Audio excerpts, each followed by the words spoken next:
Hey everyone, it's Jen, and I just loaded up The Long Dark, which I haven't played in quite a while, but it was still on Game Pass, so I thought it might be a nice atmospheric spot for me to sit and chat with you a while, and just kind of catch you up on what I've been doing for the past year or so in my life, essentially. So let's go ahead here. This is the second time I've attempted this. For some reason,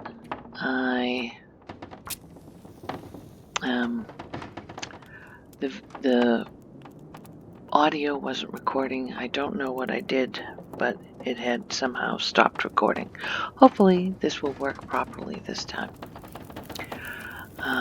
So Long Dark, if you know. Oh yeah, that's a good one. Okay, I'll let the character talk for a moment. All right, so I'm just gonna add some more fuel This'll here. come in handy. Oh, do we have any other? That one piece, okay. So we're going to add more fuel to the fire right now because it otherwise goes out pretty quickly. Oh, I still have some coal. Okay, good. Alright, so that should be enough for the moment. And then I'm going to go ahead and light this I'll take it. storm lantern as well. I don't know how long it'll stay lit. It doesn't have much fuel left. So just put it right there. Okay, it's telling me it's too far away from me. And we'll just kneel down right here, cozy up towards the fire. So I went back through my videos that I had posted, and I think I had posted the last one I posted before my more recent one, the ones I've just started posting recently, and hopefully that's not too confusing. I believe was the Blue Ridge Parkway video. That video was filmed when I was on my way back to Boston for good, after having left Utah. So in 2019, which I think is when I actually recorded that video, so it's been a very long time since I had actually made videos.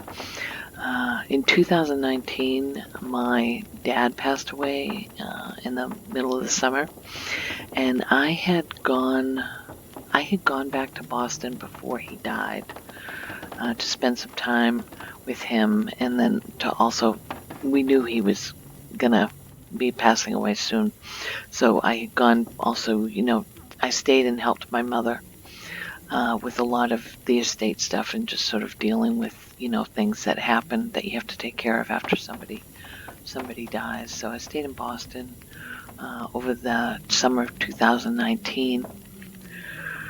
And then I went back to Utah and resigned my position there.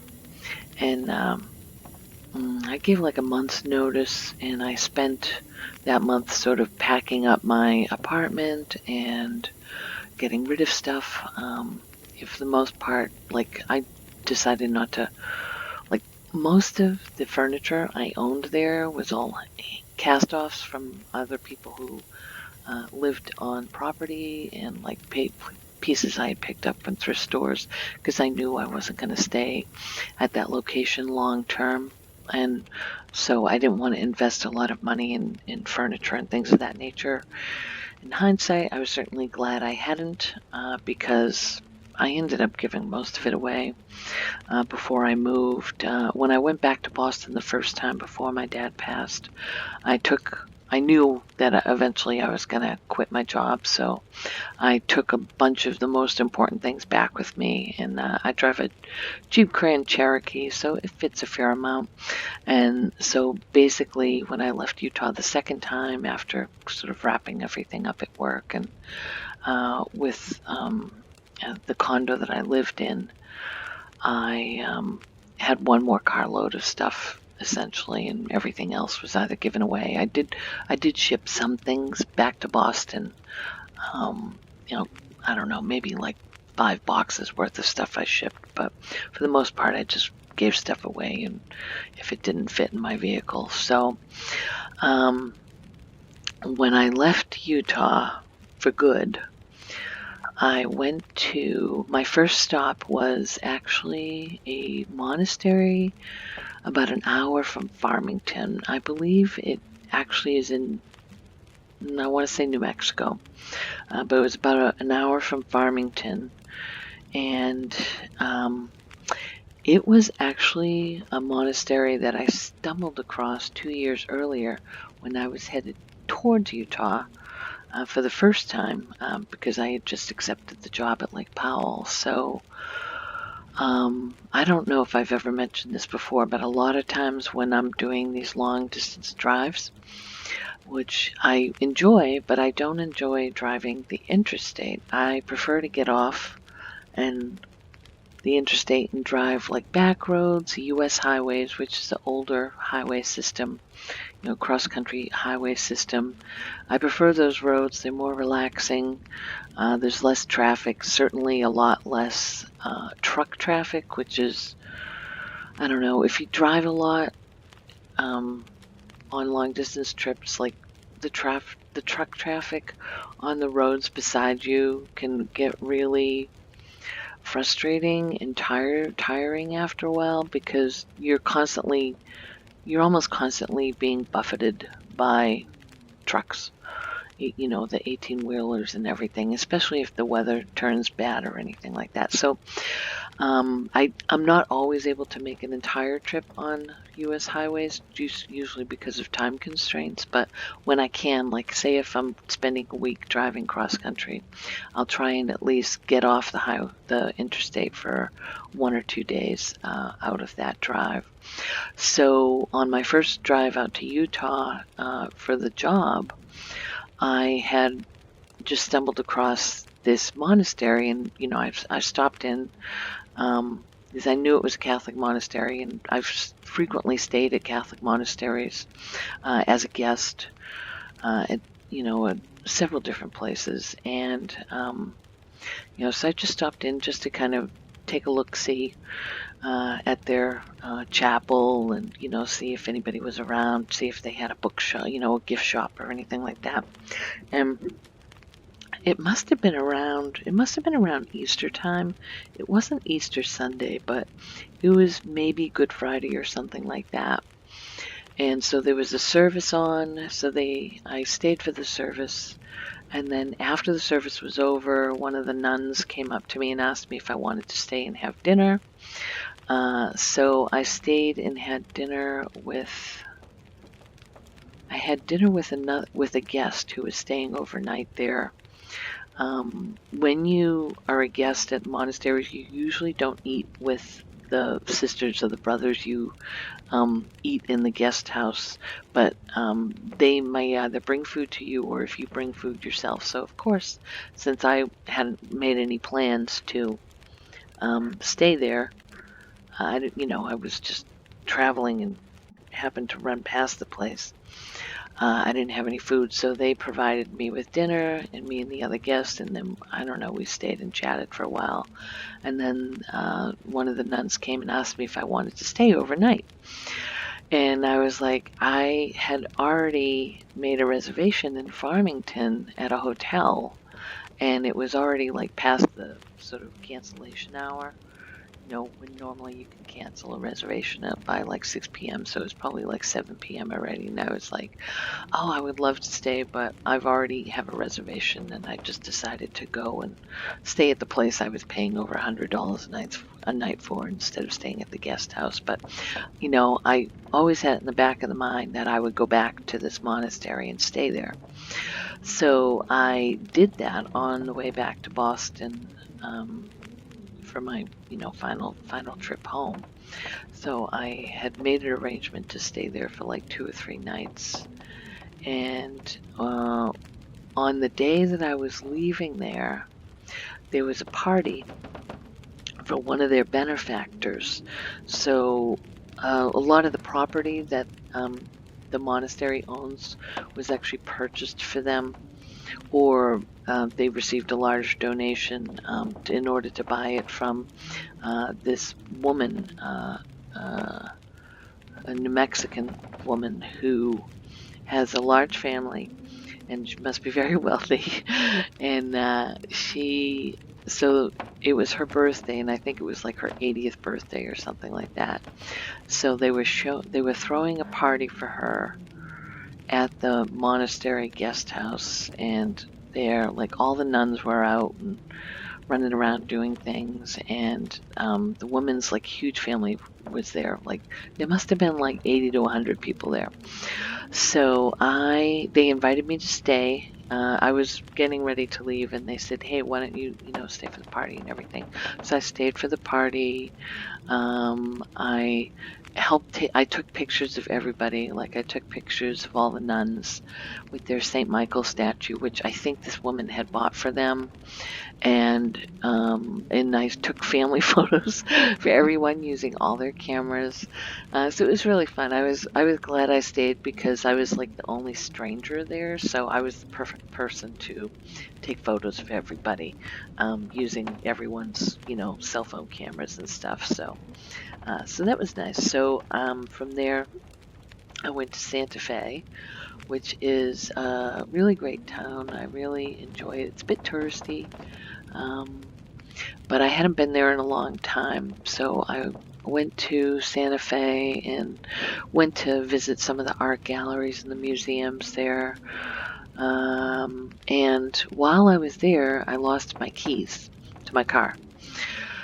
And as you know, these electronic keys nowadays aren't so easy to replace. So I searched everywhere for that electronic key fob. I must have been back and forth to all the places I'd been that morning, like twice, looking for the keys and asking at like desks, at the museums, like if anybody had turned in keys, everything else. Could not find the keys anywhere. So I had to call a dealership to see if I could get a key. Well, naturally, they did not have any key fobs for my vehicle, so they had to order one. Oh, wow, interesting. Survive 500 days in a single survival mode game. Oh, wow, that's weird. I'm surprised I've played this game that much. Okay. All right, sorry. Back to the story. Uh oh, wait a minute. No, I think that was actually saying that's one of the achievements that I haven't done yet. Sorry. I'm getting off track. So I had so I arranged with them. I had to pay like $300 to get a key fob. And then I had to book another hotel night in order to stay overnight because they had to have the key fob delivered from Denver, Colorado, from their, I don't know, probably main central inventory location for Jeep dealerships or something. So I also had to get the car towed from the tourist district in Santa Fe to the dealership. So I ended up doing like thank God my hotel actually was very close to that dealership, which was just randomly, a total coincidence. Like my hotel was actually only a mile or so from the dealership, which was really good. But I had to get the tow truck, and we dropped my car off at the dealership, and then the tow truck driver was kind enough to bring me back to my hotel and drop me off. And so I spent an extra night in Santa Fe. I don't know what I did. I probably went to a movie or something. And so after that, I went back to Route 40, and I took Route 40 across to till I got into like the sort of Kentucky, Tennessee area, and then I found my way to the Blue Ridge Parkway, which is one of my favorite roads. I mentioned this in the previous video I had done about it, but it's one of my favorite roads to travel. It's extremely relaxing. It's like a 40-mile-an-hour road. It's like very beautiful. Not too much traffic on it, although it can be annoying if you get someone stuck behind someone who's driving 20 or 25 miles an hour because they're looking at everything and there's no way to get around them for miles and miles and miles. So, and some people are just like completely unaware of their surroundings. So whenever I'm driving slow and someone behind me wants to pass on a road like that, I just pull off the road and let them pass me, but some people are morons. So after driving Blue Ridge Parkway, I got back to Boston like a day or two later, and this probably was like, I want to say October, like towards the endish of October in 2019, and started looking for work. I had several like different job interviews, and finally I had a job interview for a job I was interested in, and it was a really close commute. They offered me the position in December, and I started working there in 2020, January 2020. So I'm still in that job now, and honestly, it's the best. It's like one of the best things that's ever happened to me, just in terms of like financially and just in terms of exactly what it is I want to be doing. The job that I had at Lake Powell, and this was true of the job that I had at Yellowstone as well. Like they didn't pay very much money. They paid a lot less than I would get in any major city. But of course, Yellowstone and Lake Powell, I mean, these are completely unique places to live, and they have a complete, they don't have the same cost of living, and plus I always had free housing, and in Yellowstone I had like free meals as well. I didn't have free meals at Lake Powell, but I did have free housing, and it was very nice housing. Like it was housing that would have cost me at least $2,000 or $3,000 a month for something comparable in Boston, if I were to rent it. So in August of 2020, I bought a condo. So, and I closed in August. So I found the condo I wanted, I guess, probably in like late June, early July. It was like a 6 weeks closing. And it's in Boston, and I love it. It's like really, like it's maybe 15 minutes from my office. Not that I've been working at my office lately. I started working at that job in January of 2020, and in March of 2020, we were all sent home to work from home. Just about everybody in the building. So right now I go to the office like a couple of times a month. There's some things I just are much easier for me to do at the office on their equipment instead of with the laptop they gave to me. So, but some of my coworkers go in a little more often than that, but I work from home most of the time because I end up having to do a lot of Zoom calls in meetings, and it's just easier for me to do those at home on my own computer with my own camera rather than doing it like at the office if other people are in the office, because I don't have my own office. I just have like one of those, like I have like a decent sized cubicle, but it's still a cubicle, and it's annoying to have to listen to other people's conference calls, so I prefer not to subject my coworkers to it. So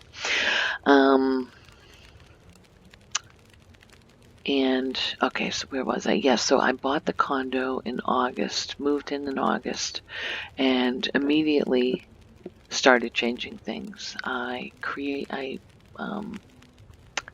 did I do first? Completely redid the kitchen. Let's just add some more to the fuel to the fire here. I completely redid the kitchen, and I got new lower cabinets, new flooring, new countertops, and I replaced all of the appliances. So, well, most of the appliances. Well, two appliances. Two appliances. I replaced the refrigerator and the stove.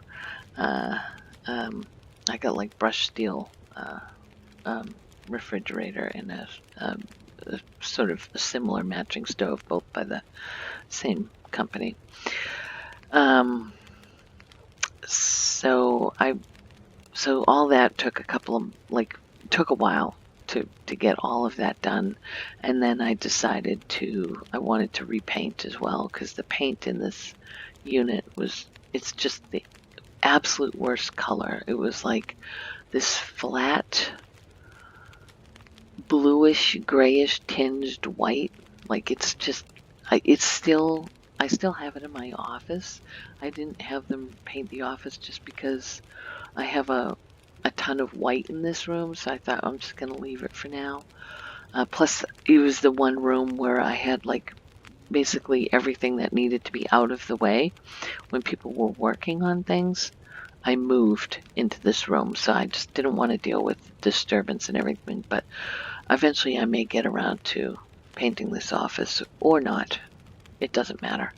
So, but I had my bedroom, living room and kitchen, hallway, and the bathroom all painted. So that took some time. And then I've just been doing a lot of organizing, cleaning, going through stuff, things of that nature. And I finally felt like I got to a place probably a few weeks ago or a month ago. I guess that's how long I've been posting, since I started posting to YouTube again. But I finally got to a place where I felt like I was mostly done moving in. Even though I bought the place in August, it's taken me like 6 months to feel like it's really like what I want it to look like, what I want it to feel like, and that the space is mine. And my office is still kind of a disaster, but other than that, everything else, I'm really, really happy with. I still need to hang artwork, but at some point what I'll do is I'll do a tour of my living room and kitchen, so you can kind of see my aesthetic and what I did in there. I'm really pleased with how it all turned out. The other thing is that in my office space, I get all these white bookcases that I had bought at Target that I like bought like 4 or 5 bookcases and put them all together over a weekend, because I finally decided that after all these years of keeping stuff in storage at my parents' house, that I was going to actually put my own books on my shelves again for the first time. And I've got books here that I haven't seen since college back in my 20s. So what I will do at some point is I'll do a video showing you some of my book collection, because I've started to go through it and realize that there's a lot of books. Like, I'm going to keep all of my favorite books, but there's a lot that I enjoyed reading them, but I won't read them again. So I've, started posting like some of the series on eBay, etc. So just to kind of make room for new stuff, essentially. So at some point I'll make a video showing off some of my book collection. Maybe once I finish the DVD collection video, we'll take care of that. And then let me see. Oh yeah, 2 hours left on the stove there. So, and yeah, and then I can also show off some of my little collectibles and knickknacks and toys and things like that, because that's what this room, my office, is the knickknack toy collectible room and library. So that's where things are at with me. It's been a lot of changes in my life, starting with my dad passing away. He was unfortunately very ill, and I think it was a blessing for him. But I'm just grateful I got to see him before he died, because I didn't really know just how bad and sick he was until I got home. I think because I don't know, like he was very stubborn and he didn't want me making a decision to come home that was just based on him, which is ridiculous. Like my family was more important to me than that job or anything else. And but I did fortunately get to spend a little bit of time with him when I got home to Boston that first time, and I'm glad to be back now. And I feel like he's like really been looking after me, especially like with this job and the condo and just everything else. Like honestly, if I hadn't gotten the job that I have now, I don't think I would have this condo because I was making almost like twice as much money as I was making in Utah. So it finally allowed me the opportunity to put enough of a down payment together, which is really great. And now, I'm pretty comfortable. And I mean, overall, like, I'm paying less money for this place, even with the property taxes, than I would if I was paying rent on it, you know. So, and if I ever wanted to move again, I could, possibly rent this place out and I could rent it out for more money than I'm paying for my mortgage. So, I could continue to pay the mortgage if I ever decided to move again. But I feel I should always knock on wood whenever I say anything like this because I'm very mercurial. Mercurial, or let's put it this way: things change for me frequently. I change my mind a lot, so um, just certain opportunities arise. But at this point in my life, I would say that I'm probably going to stay in Boston for probably several years. Um, and stay with this job. I don't know that I'll stay up until I'm ready to retire. I don't know that I'll ever actually be ready to retire, simply because I just don't have the money to, like, I wouldn't have the money to not work at all. But I could see myself at some point going back to someplace like Yellowstone or maybe another national park and taking a non-management position to have less responsibility. And being able to just enjoy my surroundings and that sort of thing and work like on a seasonal basis. But I think for the next several years I'll be pretty happy where I am. It's more aligned with like what I really wanted in my career, than the other work I was doing. And it's actually in a lot of ways less stressful, like a less stressful job in that seasonal environment I was working in. That is extremely stressful atmosphere for management because, and I hate to say it, but it's true. A lot of people who work seasonally, they're a bunch of fuck ups. Like, and I count myself among them, but it's a lot of people who just like come and go very quickly and don't have the best work ethic, essentially. And so it's very challenging environment, where the environment I'm working in now, I would say for the most part, most of the people working there want to be there. They have a strong work ethic and lots of, smart people who are collaborative and work well together, which, I'm fortunate. Not, I've worked in many, many different jobs, and most, I would say, the majority of other places I've worked have not been this good a fit for me. We'll just leave it at that. So anyway, my plans right now are to do the DVD series. I have more DVDs than I really had thought I had kept. And then I'll do like some videos on my book collection and collectibles and things of that nature. I know people really enjoy gaming content on my channel. Like if you look at my popular videos, they're almost all gaming related. I would love to do more gaming videos. Maybe folks want to give me an idea of what they'd like to see. Like, would you enjoy something like more ambient content like this, where I'm maybe sitting in a gaming environment and chatting about specific topics? Or, I could, now that I've downloaded this game again, I could play some of the survival mode.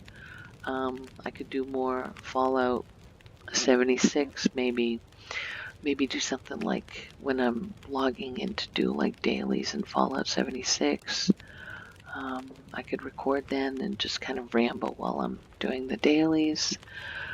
What else? And right now I just started playing Control by Remedy, and I'm really enjoying that. So, maybe that's something people that would like to see. I was thinking about a game that I've played previously, so I think it would be better if it was a game that I've played previously, so you don't have to live through too much of the pain of me not knowing what the hell I'm doing. So I was thinking like Prey would be a good one for that, because I really enjoyed that game and it's just very atmospheric and I love it. So maybe something like that. But if you have other ideas, feel free to share them. I also have a couple of like guided meditation visualization type things I was thinking about. So I might track down whatever I wrote of those and do some of those as well. And then, of course, your standard unboxing videos, things of that nature. I know also, like, I've been more focused on voice stuff. If people are still interested in seeing stuff without me talking, I I I understand. Like, I think the main draw of my channel is my voice for the most part, but I think there is certainly a segment that likes the no speaking content that I've done in the past. So if you're interested in some things like that as well, just let me know in the comments. And then I hate to say it, but I feel like it's necessary, especially with all the algorithm changes that YouTube has done. It is extremely helpful to me, if you're not already a subscriber, to subscribe, to hit that like button if you like my videos, to hit the notification button, and I think comments also are really helpful too. And I really love, oh, there's my character yawning. Okay, I don't know what she's yawning about. I guess she's tired. Okay, so yeah, she's tired. So on that note, I'm just about to exit. But I think comments are really helpful too, into just getting a little more visibility for my channel. I'm going to try and post more on a regular basis if I can, just so the algorithm starts seeing that I'm actually taking things seriously again. But I really love to interact with people in the comments as well. That's really truly the only way I can interact with you. So if you leave a comment, I will reply, unless it's something really negative, in which case I'll delete it. But for those of you who enjoy my videos, and if you have anything to share, feel free to share it in the comments and I will reply. All right. I hope you have a wonderful week or weekend or whatever it may be at whatever time I post this, or at whatever time you are watching it. Have a good one.